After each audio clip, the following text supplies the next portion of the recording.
Hi friends, ರುಚಿ ಪಾಕಶಾಲೆಗೆ ಸ್ವಾಗತ. ಇವತ್ತು ತುಂಬಾ ರುಚಿಯಾದ ಉಪ್ಪಿಟ್ಟು ಹೇಗೆ ಮಾಡೋದು ಅಂತ ನೋಡೋಣ.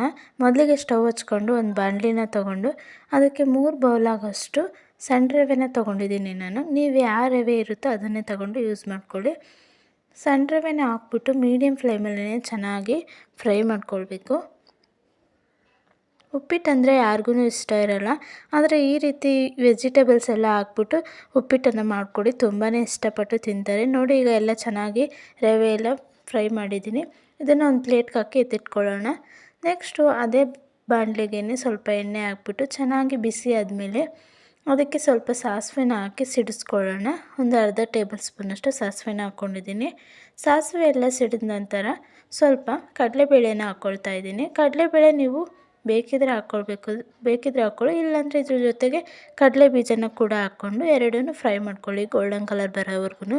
ಟೇಸ್ಟ್ ಮಾತ್ರ ತುಂಬಾ ಚೆನ್ನಾಗಿರುತ್ತೆ.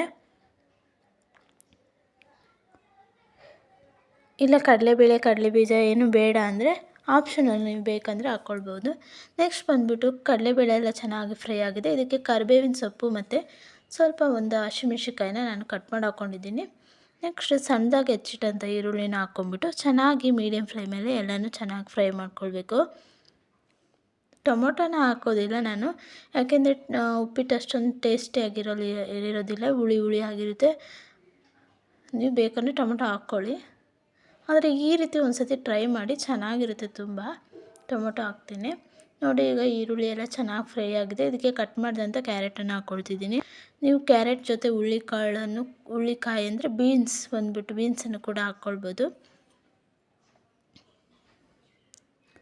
ಬೀನ್ಸನ್ನು ಎಲ್ಲನೂ ಕಟ್ ಮಾಡಿ ತರಕಾರಿನ ಹಾಕ್ಕೊಂಬಿಟ್ಟು ಚೆನ್ನಾಗಿ ಫ್ರೈ ಮಾಡ್ಕೋಬೇಕು. ಸ್ವಲ್ಪ ಉಪ್ಪು ಹಾಕ್ಕೊಳ್ಳಿ, ರುಚಿಗೆ ತಕ್ಕಷ್ಟು ಹಾಕ್ಕೊಂಡು ಚೆನ್ನಾಗಿ ಮೀಡಿಯಮ್ ಫ್ಲೇಮಲ್ಲೇ ಚೆನ್ನಾಗಿ ಫ್ರೈ ಮಾಡ್ಕೊಳ್ಬೇಕು. ನೋಡಿ, ಈಗ ಕ್ಯಾರೆಟ್ ಎಲ್ಲ ಚೆನ್ನಾಗಿ ಫ್ರೈ ಆಗಿದೆ. ಇದಕ್ಕೆ ನಾನು ಸ್ವಲ್ಪ ಕೊತ್ತಂಬರಿ ಸೊಪ್ಪನ್ನ ಹಾಕ್ಕೊಳ್ತಿದ್ದೀನಿ. ನೀವು ಕೊತ್ತಂಬರಿ ಸೊಪ್ಪು ಜೊತೆ ಸಬ್ಬಾಕ್ಸಿ ಸೊಪ್ಪು ಇರುತ್ತಲ್ಲ, ಅದನ್ನು ಕೂಡ ಹಾಕ್ಕೊಳ್ಳಿ, ತುಂಬ ಟೇಸ್ಟಿ ಚೆನ್ನಾಗಿರುತ್ತೆ. ಫ್ಲೇವರ್ ಬಂದ್ಬಿಟ್ಟು ಸೂಪರಾಗಿರುತ್ತೆ. ಅದು ಸೊಪ್ಪಿನ ಘಮ ಘಮ ವಾಸನೆ ಇರುತ್ತಲ್ಲ, ಅದು ಸಖತ್ತಾಗಿರುತ್ತೆ ಉಪ್ಪಿಟ್ಟಲ್ಲಿ ಹಾಕಿದ್ರೆ. ನಾನು ಇಲ್ಲಿ ಇರಲಿಲ್ಲ, ಆದ್ದರಿಂದ ಹಾಕಿಲ್ಲ. ಇನ್ನೊಂದು ಸತಿ ಬೇಕಾದ್ರೆ ನಿಮಗೆ ಎಲ್ಲ ತರಕಾರಿ ಮತ್ತು ಸೊಪ್ಪು ಎಲ್ಲ ಹಾಕ್ಬಿಟ್ಟು ಮಾಡಿ ತೋರಿಸ್ತೀನಿ ಉಪ್ಪಿಟ್ಟನ್ನ.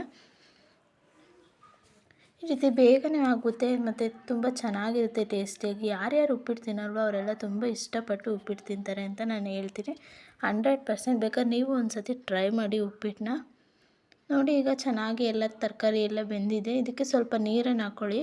ನೀರು ಬಂದುಬಿಟ್ಟು ಸ್ವಲ್ಪ ಜಾಸ್ತಿನೇ ಹಾಕ್ಕೊಳ್ಬೇಕು. ನೀವು ಸ್ವಲ್ಪ ರವೆ ತೊಗೊಂಡಿದ್ರೂ ಜಾಸ್ತಿನೇ ಹಾಕ್ಕೊಳ್ಳಿ, ಯಾಕೆಂದರೆ ಎಲ್ಲ ಗಂಟಾಗ್ಬಿಡುತ್ತೆ ಮತ್ತು ಬೇಯೋದಿಲ್ಲ, ತುಂಬ ಚೆನ್ನಾಗಿರೋದಿಲ್ಲ ತಿನ್ನೋದಕ್ಕೆ. ನೀವು ಬನ್ಸಿ ರವೆ ಏನಾದರೂ ತೊಗೊಂಡ್ರೆ ಸ್ವಲ್ಪ ನೀರು ಕಮ್ಮಿ ಹಾಕ್ಕೊಳ್ಳಿ. ಇನ್ನು ಬೇರೆ ಚಿರೋಟಿ ರವೆ ಅಥವಾ ಸಣ್ಣ ರವೆ ತೊಗೊಂಡ್ರೆ ಸ್ವಲ್ಪ ನೀರು ಜಾಸ್ತಿನೇ ಹಾಕ್ಕೊಳ್ಬೇಕು ನೀವು. ನೋಡಿ, ಈಗ ನೀರೆಲ್ಲ ಚೆನ್ನಾಗಿ ಕುದೀತಾ ಇದೆ. ಇದು ಸ್ವಲ್ಪ ಒಂದು 5 ನಿಮಿಷ ಕುದಿಸ್ಕೊಳ್ಳಿ. ತರಕಾರಿ ಎಲ್ಲ ಬೇಯಬೇಕಲ್ಲ, ಇನ್ನೂ ಸ್ವಲ್ಪ ಬೆಂದಿರೋದಿಲ್ಲ ಅದು. ನೋಡಿ, ಈಗ ತರಕಾರಿ ಎಲ್ಲ ಬೆಂದಿದೆ. ಇದಕ್ಕೆ ನಾನು ಅವೆಲ್ಲ ಫ್ರೈ ಮಾಡಿಟ್ಟಂಥ ರವೆನ ಈ ರೀತಿ ತಿರುಗಿಸ್ಕೊಳ್ತಾನೇ ಹಾಕ್ಕೊಳ್ಬೇಕು, ಇಲ್ಲಾಂದರೆ ಗಂಟಾಗ್ಬಿಡುತ್ತೆ.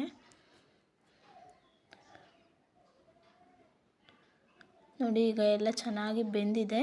ಇದನ್ನು ಒಂದು ಸತಿ ಒಂದು 5 ನಿಮಿಷ ಈ ರೀತಿ ಎಲ್ಲ ಮಿಕ್ಸ್ ಮಾಡಿಬಿಟ್ಟು ಚೆನ್ನಾಗಿ ಮುಚ್ಚಿಡಿ.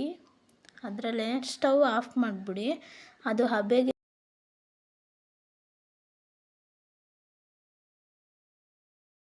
ಚೆನ್ನಾಗಿ ಹಬೆಲೇ ಬೆಂದಿರುತ್ತೆ. ಇದನ್ನು ಒಂದು 5 ನಿಮಿಷ ಮುಚ್ಚಿಡೋಣ. ನೀವು ಬೇಕಾದ್ರೆ ಬೆಂದಿಲ್ಲ ಅಂದರೆ ಸ್ಟವ್ನ ಆನ್ ಮಾಡ್ಕೊಂಡು ಮೀಡಿಯಮ್ ಫ್ಲೇಮಲ್ಲಿ ಇಡಿ. ನೆಕ್ಸ್ಟು ನೋಡಿ, ಇದೆಲ್ಲ ಚೆನ್ನಾಗಿ ಬೆಂದಿರುತ್ತೆ. ಈಗ ಎಲ್ಲನೂ ಈ ರೀತಿ ಮಿಕ್ಸ್ ಮಾಡಿಬಿಟ್ಟು ಒಂದು 5 ನಿಮಿಷ ನಾನು ಮುಚ್ಚಿಡ್ತಾ ಇದ್ದೀನಿ. ನೋಡಿ, ತುಂಬ ಚೆನ್ನಾಗಿರುತ್ತೆ. ನೀವು ಕೂಡ ಟ್ರೈ ಮಾಡಿ. ಈ ವಿಡಿಯೋ ನಿಮಗೆ ಇಷ್ಟ ಆಗಿದ್ದರೆ ಪ್ಲೀಸ್ ಲೈಕ್ ಮಾಡಿ, ಶೇರ್ ಮಾಡಿ, ನಮ್ಮ ಚಾನಲ್ಗೆ ಸಬ್ಸ್ಕ್ರೈಬ್ ಆಗಿ. ನಮ್ಮ ವೀಡಿಯೋಸ್ಗಳ ನೋಟಿಫಿಕೇಷನ್ಗಾಗಿ ಪಕ್ಕದಲ್ಲಿರೋ ಬೆಲ್ ಐಕಾನ್ನ ಕ್ಲಿಕ್ ಮಾಡಿ.